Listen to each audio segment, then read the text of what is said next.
ನಮಸ್ಕಾರ, ನೀವು ನೋಡ್ತಿದ್ದೀರಾ ನ್ಯೂಸ್ ಫಸ್ಟ್. ಇವತ್ತಿನ ಪ್ರಮುಖ ವಿಷಯಕ್ಕೆ ಉತ್ತರ ಕೊಡಿ ಅಂತ ಕೇಳೋ ಸಮಯ ಇದು. ನಾನು ನಿಖಿಲ್ ಜೋಶಿ.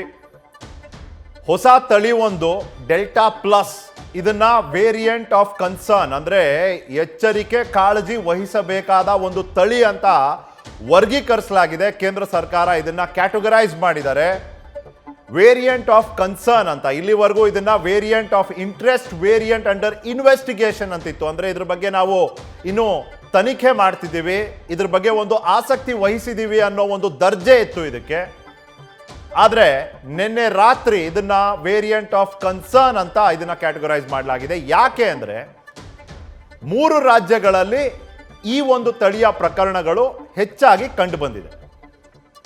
ಕರ್ನಾಟಕದಲ್ಲಿ ಈಗ ಅಧಿಕೃತವಾಗಿ 2 ಪ್ರಕರಣಗಳಿದೆ. ಈ ತಳಿಯದು 2 ಪ್ರಕರಣಗಳಿದೆ ಅಂತ ಅಧಿಕೃತವಾಗಿ ನಮಗೆ ತಿಳಿಸಿ ಹೇಳ್ತಿದ್ದಾರೆ ಆರೋಗ್ಯ ಇಲಾಖೆ ಮತ್ತು ಆರೋಗ್ಯ ಸಚಿವರು. ಹೀಗಿದ್ದಾಗ ಈ ಡೆಲ್ಟಾ ಪ್ಲಸ್, ಯಾಕಂದ್ರೆ ನಮಗೆ ಗೊತ್ತಿತ್ತು 2ನೇ ಅಲೆಗೆ ಡೆಲ್ಟಾ ಅಂದ್ರೆ B16172 ಅನ್ನೋ ತಳಿ ಇತ್ತಲ್ಲ, ಅದನ್ನ ಡೆಲ್ಟಾ ಅಂತ ನೇಮಕ ಮಾಡಲಾಗಿತ್ತು.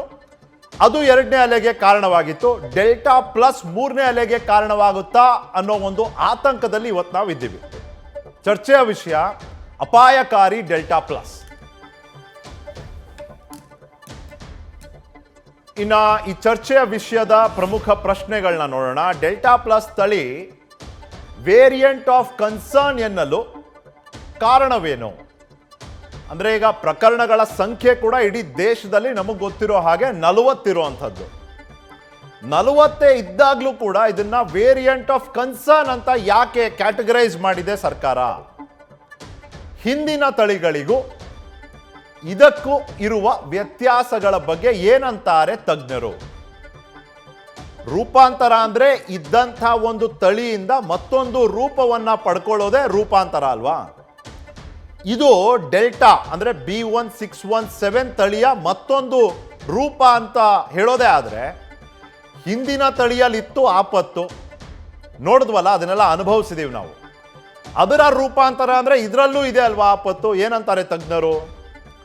ಈಗಿರುವ ಲಸಿಕೆಗಳ ಪ್ರಭಾವ ಡೆಲ್ಟಾ ಪ್ಲಸ್ ತಳಿ ಮೇಲೆ ಹೇಗಿರುತ್ತೆ?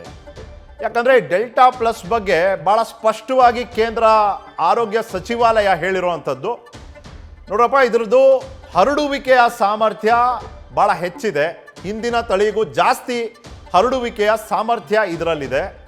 ಅದಲ್ಲದೆ ಮೋನೋಕ್ಲೋನಲ್ ಆಂಟಿಬಾಡೀಸ್ ಅಂತ ಒಂದು ವಿಶೇಷ ಮಿಶ್ರಣ ಇತ್ತು, ಒಂದು ಲಿಕ್ವಿಡ್, ಇದನ್ನ ಉಪಯೋಗಿಸ್ತಿದ್ರು ಚಿಕಿತ್ಸೆಯಲ್ಲಿ. ಇದರ ಒಂದು ಪರಿಣಾಮಕಾರಿ ಬಳಕೆ ಆಗ್ತಿಲ್ಲ ಡೆಲ್ಟಾ ಪ್ಲಸ್ ಪ್ರಕರಣಗಳಲ್ಲಿ ಅನ್ನೋದನ್ನ ಸಂಶೋಧನೆ ಮೂಲಕ ಈಗಾಗಲೇ ವಿಜ್ಞಾನಿಗಳು ತಿಳಿಸ್ಕೊಟ್ಟಿರುವಂಥದ್ದು. ಇನ್ನ ಆತಂಕ ಹೆಚ್ಚಿಸುತ್ತಿರುವ 3ನೇ ಅಲೆಗೆ ಡೆಲ್ಟಾ ಪ್ಲಸ್ ತಳಿಯೇ ಕಾರಣವಾಗುತ್ತಾ? ಡೆಲ್ಟಾ 2ನೇ ಅಲೆ ವರದಿಗಳಿದೆ. ರಾಜ್ಯ ಮತ್ತು ಕೇಂದ್ರ ಸರ್ಕಾರಗಳಿಗೆ ಅಧಿಕೃತವಾಗಿ ರಚನೆ ಆಗಿರುವಂತಹ ತಂಡಗಳು ಈ ರೀತಿಯ ವರದಿಯನ್ನ ಕೊಟ್ಟಾಗೋಗಿದೆ ಆಲ್ರೆಡಿ. ಡೆಲ್ಟಾ 2ನೇ ಅಲೆಗೆ ಕಾರಣವಾಗಿತ್ತು. ಡೆಲ್ಟಾ ಅಂದ್ರೆ ಆ ತಳಿಯನ್ನ B1617 ಅಂತ ಗುರುತಿಸಿದ್ದಾರೆ. ಡೆಲ್ಟಾ ಪ್ಲಸ್ ಅದರದ್ದೇ ಒಂದು ಅಂಶವನ್ನ ಪಡ್ಕೊಂಡಿರುವಂತಹ ಈ ತಳಿ 3ನೇ ಅಲೆಗೆ ಕಾರಣವಾಗುತ್ತಾ? ಅನ್ಯ ದೇಶಗಳು, ಇಲ್ಲಿವರೆಗೂ ನಾವು ತಿಳ್ಕೋಬೇಕು, ಡೆಲ್ಟಾ ವೇರಿಯಂಟ್ ಅನ್ನ ಇಂಡಿಯನ್ ವೇರಿಯಂಟ್ ಅಂತಾನು ಕರೆಯಲಾಗಿತ್ತು. ಅದಾದ್ಮೇಲಿಂದ ದೇಶದ ಹೆಸರುಗಳ ಜೊತೆ ತಳಿಯನ್ನ ಗುರುತಿಸಬಾರ್ದು, ಅದು ಒಂದು ರೀತಿಯ ಅವಮಾನ ಅಂತ ಆಗುತ್ತೆ. ಹಾಗಾಗಿ ಮಾಡೋದು ಬೇಡ. Alpha, beta, gamma, delta, epsilon ಅಂತ ಈಗ ಹೆಸರುಗಳನ್ನ ಕೊಟ್ಕೊಂಡು ಹೋಗಿದ್ದಾರೆ. ಈಗ 10 ದೇಶಗಳಲ್ಲಿ Japan, Germany, Russia, Singapore, Nepal, Bharat, Canada, ಇಲ್ಲೆಲ್ಲ ಡೆಲ್ಟಾ ಪ್ಲಸ್ ತಳಿಯ ಪ್ರಕರಣಗಳು ಕಂಡು ಬಂದಿವೆ. ಅಲ್ಲಿ ವ್ಯವಸ್ಥೆ ಹೇಗಿದೆ, ಯಾವ ರೀತಿಯ ಕ್ರಮಗಳನ್ನ ತೆಗೆದುಕೊಂಡು ಡೆಲ್ಟಾ ಪ್ಲಸ್ಸಿನ ಹಾವಳಿಯನ್ನು ನೀಗಿಸೋದಕ್ಕೆ, ಕ್ಷೀಣಿಸೋದಕ್ಕೆ ಪ್ರಯಾಸ ನಡೆಸಿದ್ದಾರೆ ಅಲ್ಲಿಯ ಸರ್ಕಾರಗಳು ಅನ್ನೋ ಪ್ರಶ್ನೆ ಕೂಡ ನಮ್ಮ ಮುಂದೆ ಇರುವಂಥದ್ದು. ಯಾಕಂದರೆ ನಾವು ಒಬ್ಬರನ್ನ ನೋಡಿ ಇನ್ನೊಬ್ರು ಕಲಿಯುವಂಥ ಪರಿಸ್ಥಿತಿ ಇವತ್ತು ಪ್ರಪಂಚದಲ್ಲೇ ಇದೆ. ನಾವು ಹೇಗೆ ಹ್ಯಾಂಡಲ್ ಮಾಡಿದ್ವಿ ಅಂತ ನೋಡಿ ಮತ್ತೊಬ್ಬರು ಕಲಿತಾರೆ, ಅವರು ಇನ್ನೊಂದು ವಿಷಯವನ್ನು ಹೇಗೆ ಹ್ಯಾಂಡಲ್ ಮಾಡಿದ್ರು ಅಂತ ನೋಡಿ ನಾವು ಕಲಿಬೇಕಾಗಿದೆ. ಇನ್ನು ಈ ಚರ್ಚೆಯ ವಿಷಯದಲ್ಲಿ ನನ್ನ ಜೊತೆ ಭಾಗವಹಿಸ್ತಿರೋದು ಇವತ್ತು, ಈಗಾಗಲೇ ಆತಂಕ ಇದೆಯಲ್ಲ ಮಕ್ಕಳಿಗೆ 3ನೇ ಅಲೆ ಭಾಳ ಅಪಾಯಕಾರಿ, ಮಕ್ಕಳನ್ನೇ ಟಾರ್ಗೆಟ್ ಮಾಡುತ್ತೆ ಅಂತ, ಅದ್ರ ಬಗ್ಗೆ ಮಾತಾಡೋದಕ್ಕೆ ನನ್ನ ಜೊತೆ ಡಾಕ್ಟರ್ ರವಿಶಂಕರ್ ಇರ್ತಾರೆ. ಇನ್ನು ತಳಿ ರೂಪಾಂತರದ ಪರಿಣಾಮಗಳು ಪ್ರಭಾವ ಏನು ಇದನ್ನೆಲ್ಲ ನಮಗೆ ತಿಳಿಸ್ಕೊಡೋದಕ್ಕೆ ನನ್ನ ಜೊತೆ ಕಿಮ್ಸಿನ ಮೈಕ್ರೋಬಯಾಲಜಿ ಡಿಪಾರ್ಟ್ಮೆಂಟಿನ ಡಾಕ್ಟರ್ ಗಿರಿಧರ್ ಉಪಾಧ್ಯಾಯ ಅವರಿದ್ದಾರೆ. ಡಾಕ್ಟರ್ ಗಿರಿಧರ್ ಉಪಾಧ್ಯಾಯ ಅವರೇ, ನಮಸ್ಕಾರ, ಸ್ವಾಗತ ನಿಮಗೆ. ಇನ್ನು ಮಣಿಪಾಲ್ ಹಾಸ್ಪಿಟಲಿನ ಹಿರಿಯ ವೈದ್ಯರು ಆದ ಜನರಲ್ ಫಿಸಿಷಿಯನ್ ಆದ ಡಾಕ್ಟರ್ ಮನೋಹರ್ ಇದ್ದಾರೆ. ಡಾಕ್ಟರ್ ಮನೋಹರ್ ಈಗಾಗಲೇ ತಮ್ಮದೇ ಆದ ಒಂದು ಸಂಶೋಧನೆ ನಡೆಸಿರ್ತಾರೆ ವೈಯಕ್ತಿಕವಾಗಿ. ಇತ್ತೀಚೆಗಷ್ಟೇ ನಾನೊಂದು ವರದಿ ಕೂಡ ನೋಡಿದೆ ಡಾಕ್ಟರ್ ಮನೋಹರ್ದು ವ್ಯಾಕ್ಸಿನ್ಗಳ ಬಗ್ಗೆ. ಹಾಗಾಗಿ ಈ ವ್ಯಾಕ್ಸಿನ್ಗಳ ಬಗ್ಗೆ ಡಾಕ್ಟರ್ ಮನೋಹರ್ ಅವರ ಅಭಿಪ್ರಾಯ ಏನು ಅಂತ ತಿಳ್ಕೊಳ್ಳೋದಕ್ಕೆ ನನಗೂ ಸಾಕಷ್ಟು ಕುತೂಹಲ ಇದೆ. ಯಾಕಂದರೆ ಈ ಹೊಸ ತಳಿ ಮೋನೋಕ್ಲೋನಲ್ ಆ್ಯಂಟಿಬಾಡೀಸ್ ಅನ್ನೋ ಮಿಶ್ರಣ ಔಷಧಿ ಇತ್ತಲ್ಲ, ಅದ್ರ ಮೇಲಂತೂ ಅದರ ಪ್ರಭಾವ ಈ ತಳಿ ಮೇಲೆ ಏನೂ ಇಲ್ಲ, ಉಪಯೋಗಕ್ಕೆ ಆಗ್ತಿಲ್ಲ ಅದು ಅಂತ ಈಗಾಗಲೇ ಹೇಳಾಗೋಗಿದೆ. ಜಾಗತಿಕ ಮಟ್ಟದಲ್ಲೂ ಹೇಳಾಗಿದೆ. ಕೇಂದ್ರ ಸರ್ಕಾರ ಕೂಡ ನಿನ್ನೆ ಹೊರಡಿಸಿರುವಂಥ ಒಂದು ಸುತ್ತೋಲೆಯಲ್ಲಿ ಅದನ್ನು ಒಪ್ಕೊಂಡಿದ್ದಾರೆ. ಹೀಗಿದ್ದಾಗ ಲಸಿಕೆಯ ಪ್ರಭಾವಗಳೇನು ಅಂತ ಮೊದಲನೇದಾಗಿ ನಾನು ಶುರು ಮಾಡ್ತೀನಿ ಡಾಕ್ಟರ್ ಗಿರಿಧರ್ ಉಪಾಧ್ಯಾಯ ಅವರಿಂದ. ಸರ್, ರೂಪಾಂತರ ಅನ್ನೋದು ಭಾಳ ಸ್ವಾಭಾವಿಕ. ಯಾವುದೇ ಒಂದು ವೈರಾಣುವಿನ ತಳಿ ಆದರೆ ಅದು ರೂಪಾಂತರ ಅನ್ನೋದು ಬಹಳ ಸ್ವಾಭಾವಿಕ, ಸಹಜ ಕೂಡ. ಬಟ್ ಇದನ್ನ ನಿನ್ನೆ ತನಕ variant under investigation, variant of interest ಅಂದವರು ನಿನ್ನೆ ರಾತ್ರಿ ಇದನ್ನ ವೇರಿಯಂಟ್ ಆಫ್ ಕನ್ಸರ್ನ್ ಅಂತ ಕ್ಯಾಟಗರೈಸ್ ಮಾಡೋದಕ್ಕೆ ಏನು ಕಾರಣ ಅಂತೀರಿ ನೀವು? ಯಾಕಂದ್ರೆ ನಮ್ಮಲ್ಲಿ ಇರೋದೇ 40 ಪ್ರಕರಣಗಳು ಆಸ್ ಆನ್ ಟುಡೇ, ಅಧಿಕೃತವಾಗಿ ನಮಗೆ ಗೊತ್ತಿರೋದು. ಸರ್ ನೋಡಿ, ವೈರಸ್ ಅಲ್ಲಿ RNA DNA ಅಂತ 2 ರೀತಿಯಾದಂತ ವೈರಸ್ ಇರುತ್ತೆ. ಅದರಲ್ಲಿ ಬಹಳ ಪ್ರಾಬ್ಲಮ್ ಕೊಡ್ತಕ್ಕಂಥದ್ದು RNA ವೈರಸ್ಗಳು. ಕಾರಣ ಏನಂದ್ರೆ ಈ RNA ವೈರಸ್ಗಳು ಮ್ಯೂಟೇಶನ್ ಆಗುವಂತ ಚಾನ್ಸಸ್ ಜಾಸ್ತಿ. DNA virus is more stable when compared to RNA virus. ಅದಕ್ಕೆ ಇವತ್ತಿನವರೆಗೂ HIV ವಿರುದ್ಧವಾಗಿ ಯಾವುದೇ ಲಸಿಕೆ ಇಲ್ಲ. ಆದ್ರೆ ಹೆಪಟೈಟಿಸ್ ಬಿ ಗಿದೆ ಲಸಿಕೆ, ಹೆಪಟೈಟಿಸ್ ಸಿ ಬಂದ RNA ವೈರಸ್, ಅದಕ್ಕೆ ಲಸಿಕೆ ಬಂದಿಲ್ಲ ಇವತ್ತಿನವರೆಗೆ. ಕಾರಣ ಏನಂದ್ರೆ they mutate A lot. Mutation ಅನ್ನತಕ್ಕಂಥದ್ದು ಪ್ರತಿನಿತ್ಯ ನಡೆಯುವಂತ ಪ್ರಕ್ರಿಯೆ ವೈರಸ್ ಅಲ್ಲಿ. ಈ ಸಾರ್ಸ್ ವೈರಸ್ ಸಾಧಾರಣ 4,500 ಸಾವಿರಕ್ಕಿಂತ ಹೆಚ್ಚು ಬಾರಿ ಮ್ಯೂಟೇಟ್ ಆಗಿದೆ. ಎಲ್ಲಾ ಮ್ಯೂಟೇಶನ್ ಪ್ರಾಬ್ಲಮ್ ಅದು ಸ್ಟಡಿ ಮಾಡೋ ಮೂಲಕನೇ ಗೊತ್ತಾಗುವಂತದ್ದು. ಅದಕ್ಕೆ ಪ್ರಾರಂಭದಲ್ಲಿ ಏನಂದ್ರು, ಈ ರೀತಿ ಒಂದು ಮ್ಯೂಟೆಂಟ್ ನೋಡಿದೀವಿ ಅಂತ ಅದನ್ನ ಹೇಳಿದ್ರು. ಅದಾದ್ಮೇಲೆ ಈ ಮ್ಯೂಟೆಂಟಿನ ಏನೇನು ಪ್ರಾಪರ್ಟೀಸ್ ಇದೆ, ಇದರ ಲಕ್ಷಣಗಳೇನು, ಈ ಮ್ಯೂಟೆಂಟ್ ಇಂದ ಇನ್ಫೆಕ್ಷನ್ ಆದವರಿಗೆ ಏನೇನು ಕಾಣಿಸ್ಕೊಡ್ತು ಅನ್ನೋದನ್ನ ಓದಿದ ಮೇಲೆ ದಿಸ್ ಈಸ್ ಆಫ್ ಕನ್ಸರ್ನ್ ಅಂತ ಹೇಳಿದ್ರು. ಯಾಕಂದ್ರೆ 5,000 ಸಲ ಮ್ಯೂಟೇಶನ್ ಆದಂತ ವೈರಸ್ ಕೇವಲ ಡೆಲ್ಟಾ ವೇರಿಯಂಟೇ 2ನೇ ಅಲೆಯನ್ನ ಮಾಡ್ತು. ಆ ಬಂದಂತ 5,000 ಬೇರೆ ಬೇರೆ ಅಲೆ ಮಾಡ್ಲಿಲ್ಲ, ಇಲ್ಲ ಬೇರೆ ಪ್ರಾಬ್ಲಮ್ ಕೊಡ್ಲಿಲ್ಲ. ಆ ಮೇಜರ್ ಚೇಂಜ್ ಏನಾಯ್ತು ರೂಪಾಂತರ, ಅದರಿಂದ ಡೆಲ್ಟಾ ವೇರಿಯಂಟ್ 2ನೇ ಅಲೆಯನ್ನ ತಂತು. ಈ ಡೆಲ್ಟಾ ಪ್ಲಸ್ ವೇರಿಯಂಟ್ ಅಲ್ಲಿ ಕೆಲವು ಸೂಕ್ಷ್ಮವಾದಂತ ವಿಚಾರವನ್ನ ಸ್ಟಡಿ ಮಾಡಿರೋ ನೀವು ಈಗಾಗಲೇ ಹೇಳಿದೀರಾ. ಒಂದೇನು, ರೋಗ ನಿರೋಧಕ ಶಕ್ತಿ ಮೋನೋಕ್ಲೋನಲ್ ಆಂಟಿಬಾಡೀಸ್ ಇನ್ನ ರೆಡಿಮೇಡ್ ಮಾಡಿ ಏನ್ ಕೊಡ್ತೀವೋ ಅದು ವರ್ಕ್ ಆಗೋದಿಲ್ಲ ಅನ್ನತಕ್ಕಂಥದ್ದು ಒಂದು. ಎರಡನೇದು, ಶ್ವಾಸಕೋಶದಲ್ಲಿ ಇರ್ತಕ್ಕಂಥ ರಿಸೆಪ್ಟರ್ಸ್ ಮೇಲೆ ಈ ವೈರಸ್ ಇನ್ನು ಗಟ್ಟಿಯಾಗಿ ಕಚ್ಕೊಂಡು ಹಿಡ್ಕೊಳ್ಳುತ್ತೆ ಅಂತಕ್ಕಂಥದ್ದನ್ನು ಕೂಡ ಕಂಡುಹಿಡಿದಿದ್ದಾರೆ. ಆಮೇಲೆ ಮೂರನೇದು, ಈ ಡೆಲ್ಟಾ ಅನ್ನತಕ್ಕಂಥದ್ದೇ 10 ಪಟ್ಟು ಹೆಚ್ಚಿತ್ತು. ಅಂದ್ರೆ ಸ್ಪ್ರೆಡ್ಡಿಂಗ್ ಕೆಪಾಸಿಟಿ 10 ಪಟ್ಟು ಹೆಚ್ಚಿದ್ದು ಇನ್ನಷ್ಟು ಹೆಚ್ಚಾಗಿದೆ. ಅಂದ್ರೆ it is still on the study, but it is of a concern ಅನ್ನತಕ್ಕಂಥದ್ದನ್ನು ಅದಕ್ಕೆ ಹೇಳಿರೋದು. ಓಕೆ, ಆಮೇಲೆ ನಮಗೆ ಗೊತ್ತಿರುವಂಥದ್ದು ಇದು ಡೆಲ್ಟಾ ಪ್ಲಸ್ ಅಂದ್ರೆ ಡೆಲ್ಟಾ ಅನ್ನೋ ತಳಿಯಲ್ಲಿ ಇದ್ದಂಥ ಒಂದಷ್ಟು ಅಂಶವನ್ನ ಹೊಂದಿದೆ ಅಂತ ನಮಗೆ ಅರ್ಥ ಆಗೋಗ್ಬೇಕಲ್ಲಿ. B16172 ಸಣ್ಣ ಬದಲಾವಣೆ ಆಗಿದೆ ತಿರುಗಿ. ಅದ್ರ ಜೊತೆ K417N ಈ ತಳಿ ಬಂದು ಯುರೋಪ್ ಅಲ್ಲಿ ಇತ್ತಂತೆ. ಅದ್ರ ಜೊತೆ ಈ B16172 ಮಿಶ್ರಣ ಆಗಿ ಇದೆರಡು ಸೇರಿ ಡೆಲ್ಟಾ ಪ್ಲಸ್ ಆಗಿದೆ. ಡಾಕ್ಟರ್ ಮನೋಹರ್ ಏನೋ ಹೇಳಕ್ ಬಂದ್ರಿ, ಪ್ಲೀಸ್. ಅದಾಯ್ತು, ನೀವು ಹೇಳಿದಾಗೆ ಮ್ಯೂಟೇಷನ್ K417N ಆಗಿದೆ. ಅದು ಸ್ಪೈಕ್ ಪ್ರೋಟೀನ್ ಅಲ್ಲಿ ಒಂದು ಭಾಗ. ಅದು spike protein is the most important protein. ಅದನ್ನ ನೋಡ್ಕೊಂಡೇ ನಾವು ವ್ಯಾಕ್ಸಿನ್ಗಳನ್ನ ಕಂಡುಹಿಡ್ತಿರೋದು. ಅದು ಆ ಪ್ರೋಟೀನ್ ಮುಖಾಂತರನೇ ನಮ್ಮ ದೇಹದ ಒಳಗೆ ಕೊರೋನಾ ಮನೆ ಮಾಡೋದು. ಈ 417N ಜಾಗದಲ್ಲಿ ಲೈಸಿನ್ ಅನ್ನೋ ಒಂದು ಅಮೈನೋ ಆಸಿಡ್ ಬದಲು ಆರ್ಜಿನಿನ್ ಅಂತ ಬಂದು ಕೂತಿದೆ ಈಗ. ಸೊ ಅದಕ್ಕೆ ಅದು ರೂಪಾಂತರಗೊಂಡಿದೆ. ಸೊ ಬೀಟಾ ವೇರಿಯಂಟ್ ಅಂತ ಹೇಳ್ತಾ ಇದ್ದೀವಿ ಈಗ. ಸೊ ಇದರಿಂದ ಎಷ್ಟು ಹೆಚ್ಚು ಪರಿಣಾಮಕಾರಿಯಾಗಿ ನಮ್ಮನ್ನ ಆಕ್ರಮಣ ಮಾಡುತ್ತೆ, ಅದರಿಂದ ಹೆಚ್ಚು ತೊಂದರೆಗಳು ಆಗ್ಬೋದು. ಆಮೇಲೆ ವ್ಯಾಕ್ಸಿನ್ ಕೂಡ ಕಡಿಮೆ ಕೆಲಸ ಮಾಡಬಹುದು ಅಂತ ಒಂದು ಸಂಶಯ ಇದೆ. ಬಟ್ ಈ ನಿಟ್ಟಿನಲ್ಲಿ ಸರ್ಕಾರದಿಂದ ಡೆಲ್ಟಾ ಕುರಿತು ಆತಂಕ ಬೇಡ ವ್ಯಾಕ್ಸಿನ್ ಬಗ್ಗೆ ಅಂತ ಹೇಳಿದ್ದಾರೆ. ವ್ಯಾಕ್ಸಿನ್ ಪರಿಣಾಮಕಾರಿಯಾಗೇ ಇರ್ಬೋದು, ಬಟ್ ಈಗ ಹೊಸ ವೇರಿಯಂಟ್ ಬಂದಾಗ ಅದ್ರ ಬಗ್ಗೆ ಇತ್ತಿನ ಸ್ವಲ್ಪ ದಿವಸದಲ್ಲೇ ಮಾಹಿತಿ ಬಿಡುಗಡೆ ಮಾಡ್ತೀವಿ ಅಂತ ಹೇಳಿದ್ದಾರೆ. ಅಲ್ಲ, ಈ ಒಂದು ಸಂದರ್ಭದಲ್ಲಿ ನಾವು ಬೇರೆ ಬೇರೆ ರೀತಿಯ ಚಿಕಿತ್ಸೆನ ಕನ್ಸಿಡರ್ ಮಾಡ್ಬೋದಾ ಅಂತ. ಫಾರ್ ಎಕ್ಸಾಂಪಲ್, ಇಬ್ಬರು ವೈದ್ಯರಿದ್ದೀರಿ ಇಲ್ಲಿ. ಯೂನಿವರ್ಸಿಟಿ ಆಫ್ ನಾರ್ತ್ ಕ್ಯಾರೋಲೈನಾ ಒಂದು ವಿಶೇಷ ಒಂದು ಆವಿಷ್ಕಾರ ಮಾಡಿದೆ. ಈಗ ಡಾಕ್ಟರ್ ಗಿರಿಧರ್ ಉಪಾಧ್ಯಾಯ ಅವರು ಹೇಳ್ತಿದ್ರು, ರಿಸೆಪ್ಟರ್ಗಳಿಗೆ ಭಾಳ ಬೇಗ ಮತ್ತು ಭಾಳ ಗಟ್ಟಿಯಾಗಿ ಅಂಟ್ಕೊಂಡು ಬಿಡುತ್ತೆ ಈ ವೈರಾಣುವಿನ ಈ ತಳಿ. ರಿಸೆಪ್ಟರ್ಗಳನ್ನ ಬೈಂಡಿಂಗ್ ಫ್ಯಾಕ್ಟರ್ ಏನಿದೆ ಭಾಳ ಸ್ಟ್ರಾಂಗ್ ಇದೆ ಅಂತ ಹೇಳಿದ್ರು. ನ್ಯಾನೋ ಡಿಕಾಯ್ ರಿಸೆಪ್ಟರ್ ಅಂತ ಅವರು ಕಂಡುಹಿಡಿದಿದ್ದಾರೆ. ಅಂದರೆ ಇದು ಆರ್ಟಿಫಿಷಿಯಲ್ ರಿಸೆಪ್ಟರ್ಗಳು. ಈ ರೀತಿಯ ಚಿಕಿತ್ಸಾ ಪದ್ಧತಿಗೆ ಇಲ್ಲಿ ಆಸ್ಪದ ಇದೆಯಾ ಅಂತ ಡಾಕ್ಟರ್ ಗಿರಿಧರ್ ನೀವೇ ಹೇಳ್ಬಿಡಿ ಫಸ್ಟ್. ಅಲ್ಲ, ಅದು over a period of time ಗೊತ್ತಾಗುತ್ತೆ. ಯಾಕಂದ್ರೆ ಈ ಡೆಲ್ಟಾ ಪ್ಲಸ್ ವೇರಿಯಂಟ್ ಕಂಡುಹಿಡಿದಿರೋದೇ ಇತ್ತೀಚೆಗೆ. ಆದ್ರಿಂದ ಈ ಕೂಡಲೇ ಏನ್ ಅದ್ರ ಮೇಲೆ ಪರಿಣಾಮ ಬೀರುತ್ತೆ ಅದನ್ನೆಲ್ಲ ನಾವು ಅಷ್ಟು ಸುಲಭವಾಗಿ ಹೇಳೋದಕ್ಕೆ ಆಗೋದಿಲ್ಲ. ಈ ಕೂಡಲೇ ಹೇಳೋದಕ್ಕೆ ಆಗೋದಿಲ್ಲ. It will happen over a period of time. ಯಾಕಂದ್ರೆ ಕಂಡುಹಿಡಿದ ಇತ್ತೀಚೆಗೆ it's A on going process.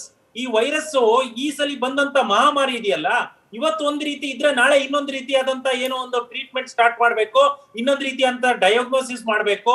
ಯಾಕಂದ್ರೆ ವೈರಸ್ ಕೂಡ ಅಷ್ಟೇ ಬೇಗವಾಗಿ ಬದಲಾವಣೆಯನ್ನ ಕಾಣ್ತಾ ಇದೆ. So what I said today may not have any importance tomorrow. We may have to think about something else tomorrow. So north ಕೆರೋಲಿನಾದಲ್ಲಿ ಏನ್ ಕಂಡಿಡಿದಿದಾರೋ ಅದು ವರ್ಕ್ ಆಗುತ್ತಾ ಇಲ್ವಾ ಅನ್ನೋದು ಒಂದಷ್ಟು ಜನ. ಈಗ ಭಾರತದಲ್ಲಿ ಎಷ್ಟಪ್ಪ ಕೇಸ್ ಕಂಡಿಡಿರೋದು? 40 ಕೇಸ್ ಅಷ್ಟೇ ಇದುವರೆಗೆ ಕಂಡಿಡಿರೋದು. ಅದರಲ್ಲೂ ಯಾವುದು ಮಹಾರಾಷ್ಟ್ರ, ಕೇರಳದ ಪಟ್ಟಣತಿಟ್ಟು ಮತ್ತೆ ಪಾಲಕ್ಕಾಡು, ಮಧ್ಯಪ್ರದೇಶ, ಇದು 3 ಜಾಗದಲ್ಲಿ ಕಂಡಿಡ್ತಕ್ಕಂಥದ್ದು. ಮೈಸೂರಲ್ಲಿ ಒಂದು ಕೇಸ್ ಬಂದಿದೆ ಅಂತ ಹೇಳಿದ್ದಾರೆ. ಬೆಂಗಳೂರಲ್ಲಿ ಒಂದಿದೆ ಅಂತ ಸರ್.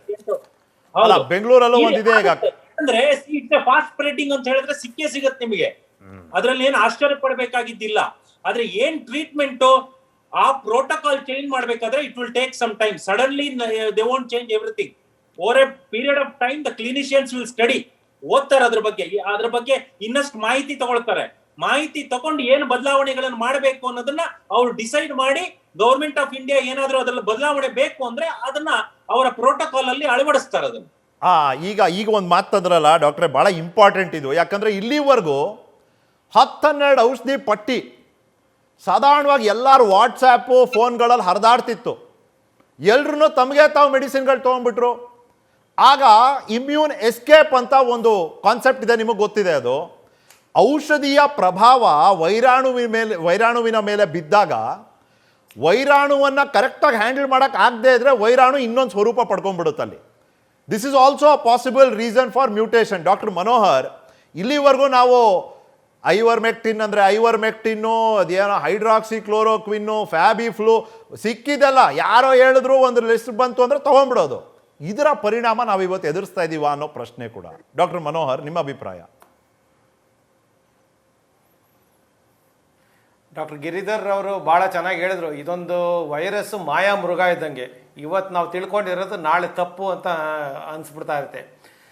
ಎಲ್ಲ ಜನಸಾಮಾನ್ಯರಲ್ಲಿ ನಾನು ಏನು ಹೇಳ್ತೀನಿ ಅಂತಂದರೆ, ಮಾಹಿತಿ ಬೇರೆ, ಜ್ಞಾನ ಬೇರೆ, ಮತ್ತು ವಿಸ್ಡಮ್ ಬೇರೆ. ಸೊ ಮಾಹಿತಿಗಳು ವಾಟ್ಸಪ್ಪಲ್ಲಿ ಹರಿದಾಡ್ತಾ ಇದೆ. ನೀವು ಆಗಲೇ ಹೇಳ್ದಂಗೆ ಐವರ್ಮೆಕ್ಟಿನಿಂದ ಹಿಡಿದು ಹಲವಾರು ಮಾತ್ರೆಗಳು ಉಪಯೋಗಿಸಿ ಈಗೆಲ್ಲ ಹೊರಟೋಗಿದ್ದಾವೆ. ಈಗ ಈವನ್ ರೆಮ್ಡೆಸಿವಿರ್ ಕೂಡ ಬೇಕೇ ಆಗಿರೋ ಒಂದು ಔಷಧಿ ಅಲ್ಲ ಅಂತ ಈಗ ನಮ್ಮ ಒಂದು ಕೇಂದ್ರ ಸರ್ಕಾರನೂ ಹೇಳಿದೆ, ವಿಶ್ವ ಆರೋಗ್ಯ ಸಂಸ್ಥೆ ಒಳ್ಳೆ ತನ ನೋಡ್ಕೊಬೇಕು ಅಂದರೆ ಸ್ಪೆಸಿಫಿಕ್ ಆಗಿ ಯಾವುದು ನಮ್ಮ ಹತ್ರ ಆಂಟಿ ವೈರಲ್ ಇರಲಿಲ್ಲ. ಸೊ ಗಾಬರಿ ಆಗೋ ಅವಶ್ಯಕತೆ ಇಲ್ಲ ಈ ಡೆಲ್ಟಾ ವೇರಿಯಂಟ್, ಬೀಟಾ ವೇರಿಯಂಟಿಂದ. ಯಾಕಂದರೆ ಸ್ಪೆಸಿಫಿಕ್ ಆಗಿ ಆ ಮ್ಯೂಟೇಷನ್ ಪ್ರಕಾರ ನಮಗೆ ತೊಂದರೆ ಆಗ್ಬೋದು ಅನ್ಸೋದು ಚುಚ್ಚುಮದ್ದು ಕುರಿತಾಗಿ, ಟ್ರೀಟ್ಮೆಂಟ್ ಕುರಿತಾಗಲ್ಲ. ಯಾಕಂದರೆ ಅದಕ್ಕೆ ಸ್ಪೆಸಿಫಿಕ್ ಆಗಿ ನಾವೇನು ಕಂಡುಹಿಡಿದಿರಲಿಲ್ಲ. ಈಗ ನಮ್ಗೆ ಗೊತ್ತಿರೋದು ಸ್ಟೀರಾಯ್ಡ್ಸು, ಆಕ್ಸಿಜನ್ನು, ಬ್ಲಡ್ ಥಿನ್ನರ್ಸ್, ಇವು 3 ಮಾತ್ರ 100% ಕೆಲಸ ಮಾಡ್ತವೆ. ಅದು ನೀವು ಯಾವಾಗ ಯೂಸ್ ಮಾಡಬೇಕು ಆವಾಗ ಯೂಸ್ ಮಾಡಿದಾಗ. ಬಟ್ ಈ ಒಂದು ವೇರಿಯೇಷನ್ ಇಂದ ನನಗೆ ತೊಂದರೆ ಹೆಚ್ಚಿಗೆ ಮಾಡೋದು ಏನಂದ್ರೆ, ವ್ಯಾಕ್ಸಿನ್ ಮೇಲೆ ಏನಾದರೂ ದುಷ್ಪರಿಣಾಮ ಅಂದರೆ ನಾವೀಗ ಆಲ್ರೆಡಿ ತಗೊಂಡಿರೋ ವ್ಯಾಕ್ಸಿನು ಈ ಒಂದು ವೇರಿಯೇಷನ್ ಆಗಿರೋದ್ರಿಂದ, ಈ ವೈರಾಣು ಮಾರ್ಪಟ್ಟಿರೋದ್ರಿಂದ ಅದು ಮುಂಚೆ ಕೆಲಸ ಮಾಡಿದಷ್ಟೇ ಚೆನ್ನಾಗಿ ಕೆಲಸ ಮಾಡುತ್ತಾ ಇಲ್ವಾ ಅನ್ನೋದು ಅದಕ್ಕೆ ಕಾದು ನೋಡಬೇಕಾಗತ್ತೆ. ಈಗಲೇ ನಾವು ಅದ್ರ ಬಗ್ಗೆ ಏನು ಹೇಳಲಿಕ್ಕೆ ಆಗೋದಿಲ್ಲ. ಬಟ್ 100% ಏನು ಕೆಲಸ ಮಾಡುತ್ತೆ, ಮಾಸ್ಕ್ ಧರಿಸೋದು, ದೈಹಿಕ ಅಂತರ ಕಾಪಾಡ್ಕೊಳ್ಳೋದು, ಸ್ಯಾನಿಟೈಸ್ ಮಾಡೋದು, ಇವು 3 ಕಲಿಬೇಕು. ರೀಇನ್ಫೋರ್ಸ್ ಮಾಡ್ಕೊಳ್ತಾನೆ ಇರಬೇಕು. ಇಲ್ಲದೆ ಹೋದರೆ ಈ ವೇರಿಯಂಟ್ಸ್ ಬರ್ತಾನೆ ಇರ್ತವೆ. ದಿನ ತಲೆ ಕೆಡಿಸ್ಕೊಳ್ಳೋ ಬದಲು ಇದೊಂದು 3 ನಾವು ಈಗ ಆಲ್ರೆಡಿ ಓಪನ್ ಬೇರೆ ಮಾಡಿದ್ದೀವಿ. ಇನ್ನು ನೋಡ್ಬೇಕು ಇನ್ನು ಮುಂದಿನ 2 ವಾರದಲ್ಲಿ ಏನು ಕತೆ ಅಂತ. ಅಲ್ಲ ಅಂದರೆ ಒಂದು ಸೋಷಿಯಲ್ ವ್ಯಾಕ್ಸಿನ್ ಅಂದರೆ ಇದೆ, ಮಾಸ್ಕು, ಸ್ಯಾನಿಟೈಸು, ಅಂತರ. ಇನ್ನೊಂದು ಮೆಡಿಕಲ್ ವ್ಯಾಕ್ಸಿನ್ ಇದೆ, ಅದು ನಮಗೆ ಅವಕಾಶ ಸಿಕ್ಕಾಗ ನಾವು ತಗೋಬೇಕು. That's right. ಓಕೆ, ಈಗ ಮಕ್ಕಳ ಬಗ್ಗೆ ಸಾಕಷ್ಟು ಆತಂಕ. ಒಂದು ಕಡೆ ಹೇಳ್ತಾರೆ ಇಲ್ಲಪ್ಪ ದೊಡ್ಡವ್ರಿಗೆಲ್ಲ ವ್ಯಾಕ್ಸಿನ್ ತೊಗೊಂಡ್ಬಿಟ್ಟಿದ್ದೀರಿ, ಹಂಗಂದ್ರೆ ಚಿಕ್ಕ ಮಕ್ಕಳೇ ಟಾರ್ಗೆಟು ಅಂತ. ಇನ್ನೊಂದು ಕಡೆ ಹೇಳ್ತಾರೆ ಮಕ್ಕಳಲ್ಲಿ ಎಷ್ಟು ರಿಸೆಪ್ಟರೇ ಇರಲ್ಲ ರೀ, ಈ ವೈರಾಣು ಅವ್ರ ಮೈ ಒಳಗೆ ಹೋದ್ರೆ ಅಂಟ್ಕೊಳ್ಳೋದಾದ್ರೂ ಯಾವುದಕ್ಕೆ ಅಂಟ್ಕೊಳ್ಳೋ ಅಂಥ ಆ ಕಣಗಳಿರ್ತಲ್ಲ ಅದೇ ಇರೋದಿಲ್ಲ ಮಕ್ಕಳಲ್ಲಿ ಅನ್ನೋ ಥರ ಒಂದು ಥಿಯರಿ ಕೂಡ ಇದೆ.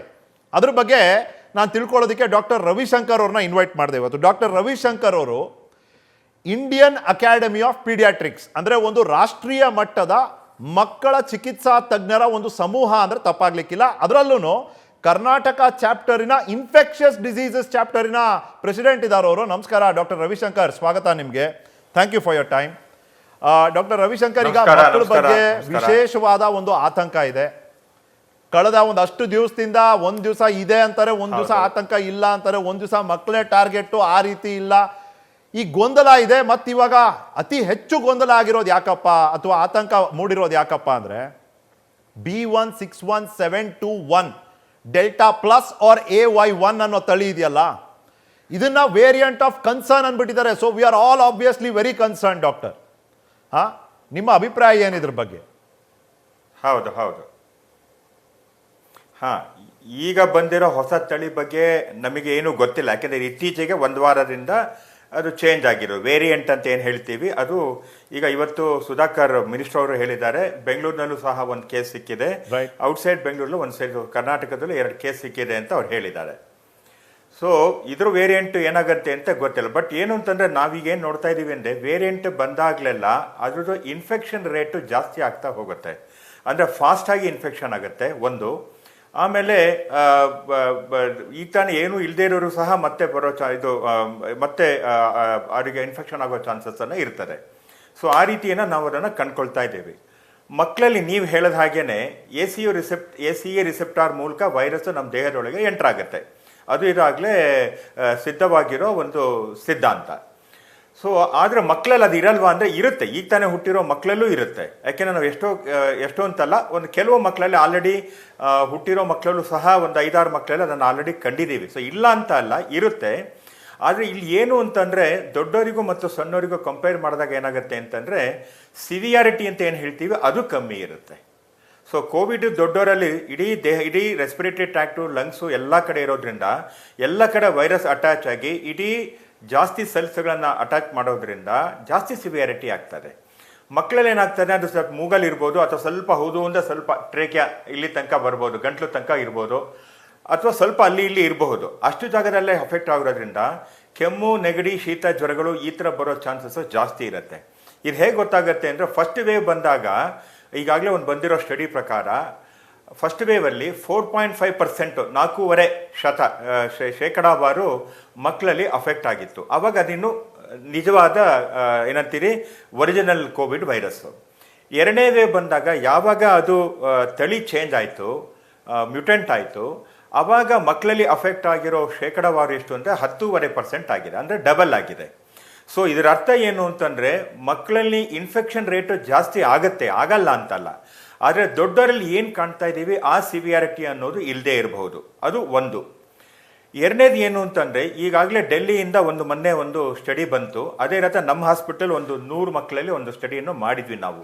ಯಾರ್ಯಾರು ನಮ್ಮ ಹಾಸ್ಪಿಟ್ಲಿಗೆ ಮಕ್ಕಳುಗಳು ಬರ್ತಾರೆ, ಬೇರೆ ಬೇರೆ ಕಾರಣಕ್ಕೆ ಬರ್ತಾರೆ, ಅವರಲ್ಲಿ ಈಗ ಆಲ್ರೆಡಿ ಕೋವಿಡ್ ಏನಾದ್ರು ಬಂದು ಹೋಗಿದೆಯಾ ಅಂತ ಒಂದು ನೋಡೋಕ್ಕೋಸ್ಕರ ಅವರಲ್ಲಿ ಏನು ಸಿಂಪ್ಟಮ್ಸ್ ಇರಲಿಲ್ಲ, ಅಪ್ಪ ಅಮ್ಮಂಗೆ ಬಂದಿತ್ತು ಅಥವಾ ಮನೇಲಿ ಇನ್ಯಾರಿಗೋ ಬಂದಿತ್ತು, ಮಕ್ಕಳಲ್ಲಿ ಏನು ಸಿಂಪ್ಟಮ್ಸ್ ಇರಲಿಲ್ಲ, ಆ ರೀತಿ ಒಂದು ತಗೊಂಡು ನೋಡಿದಾಗ ಒಂದು 80% ಅಂದರೆ ಇನ್ನೂ ಸ್ಟಡಿ ಅದನ್ನು ನಾವು ಕಂಪ್ಲೀಟ್ ಮಾಡಿಲ್ಲ, ಒಂದು ಅಂದಾಜು ಪ್ರಕಾರ ನಮ್ಮ ಹಾಸ್ಪಿಟಲ್ ಸ್ಟಡಿ ಪ್ರಕಾರ 80% ಮಕ್ಕಳಿಗೆ ಆಲ್ರೆಡಿ ಕೋವಿಡ್ ಅನ್ನೋದು ಬಂದು ಹೋಗಿದೆ. ಎಷ್ಟು ಮಕ್ಕಳನ್ನ ಒಳಪಡಿಸಿಕೊಂಡಂತ ಒಂದು ಎಕ್ಸರ್ಸೈಸ್ ಇದು ಡಾಕ್ಟರ್ ರವಿಶಂಕರ್? 57% ಆಲ್ರೆಡಿ ಬಂದು ಹೋಗಿದೆ. ಅಲ್ಲ, ಎಷ್ಟು ಮಕ್ಕಳು ಇದ್ರು ಅಂತ ಈ ಸ್ಟಡಿ.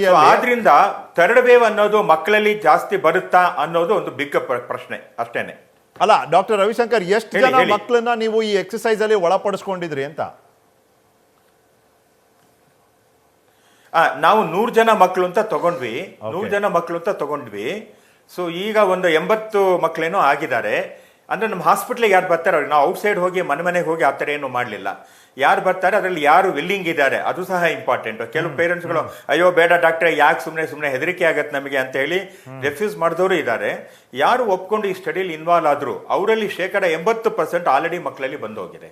ಓಕೆ. ಸೊ ಹಾಗಾಗಿ ಈ ಥರ್ಡ್ ವೇವ್ ಅನ್ನೋದು ಎಷ್ಟು ಸೀರಿಯಸ್ ಆಗುತ್ತೆ ಏನೋದು ಒಂದು ಯಕ್ಷ ಪ್ರಶ್ನೆ. ನಿಮಗೂ ಯಕ್ಷ ಪ್ರಶ್ನೆ, ನಮಗೂ ಯಕ್ಷ ಪ್ರಶ್ನೆ. ಅಲ್ಲ, ಆದ್ರೆ ಬರ್ಬಹುದು, ಬರಲ್ಲ ಅಂತ ನಾನು ನಮಗಂತೂ ಹೇಳಲ್ಲ. ಅದು ಆದ್ರೆ ಮಹಾಯಕ್ಷ. ಸಿವಿಯರಿಟಿ ಅನ್ನೋದು ಕಮ್ಮಿ ಇರುತ್ತೆ ಅನ್ನೋದು ಒಂದು ನಂಬಿಕೆ. ರೈಟ್. ಅಲ್ಲ, ಇದೇ ಅದು ರೀತಿ ನಂಬಿಕೆ ಅಷ್ಟೇ. ಮೈಸೂರಲ್ಲಿ ಸೆಕೆಂಡ್ ವೇವ್ ನಾವು ನೋಡಿದ್ವಲ್ಲ. Sorry doctor, please go ahead. ಇಲ್ಲ ನೀವ್ ಹೇಳಿ. ಅಲ್ಲ, ಮೈಸೂರಲ್ಲಿ ಒಂದು ಲಸಿಕೆಯ ಒಂದು ಪ್ರಯೋಗ ನಡೀತಿದೆ, ಮಕ್ಕಳ ಲಸಿಕೆ. ಹಾ.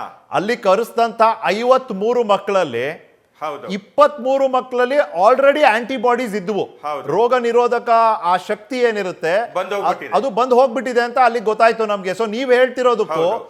ನೀವು ಕೊಟ್ಟಿರುವಂತ ಬಂದು ಡೇಟಾಗೂ ಹೋಗ್ಬಿಟ್ಟಿದೆ. ಅವತ್ ನನಗೆ ಸಿಕ್ಕಂತ ಡೇಟಾಗೂ ಎರಡಕ್ಕೂ ಮ್ಯಾಚ್ ಇದೆ ಅಂತ. ಲಾರ್ಜ್ ಪಾಪ್ಯುಲೇಷನ್ ಮಕ್ಕಳ ಒಂದು ದೊಡ್ಡ Match ಇದೆ. ಜನಸಂಖ್ಯೆನೆ, ಮಕ್ಕಳ ಸಂಖ್ಯೆನೆ ಈಗಾಗಲೇ ಸೋಂಕಿಗೆ ಒಳಗಾಗಿ ಗುಣನೂ ಆಗ್ಬಿಟ್ಟಿದ್ದಾರೆ, ನಮಗೆ ಗೊತ್ತಿಲ್ಲ ಅಷ್ಟೇ. ಹೌದು. ಆ ರೀತಿನೂ ಆಗಿರ್ಬೋದು. ರೈಟ್. ಎನಿವೆ, ಈ ಡೆಲ್ಟಾ ಪ್ಲಸ್ಸು ತಗಲಿದ ತಕ್ಷಣ ಸಾವೇ ಅನ್ನೋ ಆತಂಕ ಬೇಡ. ಡೆಲ್ಟಾ ಪ್ಲಸ್ ತಗಲಿದ ತಕ್ಷಣ ದೊಡ್ಡ ತಲೆನೋವು ಅನ್ನೋ ರೀತಿಯ ಒಂದು ಮನಸ್ಥಿತಿನೂ ಬೇಡ. ಯಾಕಂದ್ರೆ ಮೈಸೂರಲ್ಲಿ ಪತ್ತೆ ಹಚ್ಚಲಾದ ಡೆಲ್ಟಾ ಪ್ಲಸ್ ಕೇಸ್ ಏನಿದೆ ಅದು ಲಕ್ಷಣ ರಹಿತವಾಗೇ ಉಳಿದಿದೆ ಈ ಕ್ಷಣದ ತನಕನೂ. ಹಾಗಾಗಿ ಡೆಲ್ಟಾ ಪ್ಲಸ್ಸು ಯಾವಾಗ ಸೀರಿಯಸ್ ಆಗುತ್ತೆ ಅಂತ ತಜ್ಞರ ಹತ್ರ ನಾನು ಕೇಳಿ ತಿಳ್ಕೊತೀನಿ. ಬ್ರೇಕ್ ನಂತರ ನೋಡ್ತೀನಿ ನ್ಯೂಸ್ ಫಸ್ಟ್. ನ್ಯೂಸ್ ಫಸ್ಟ್ ಪ್ರತಿಕ್ಷಣ.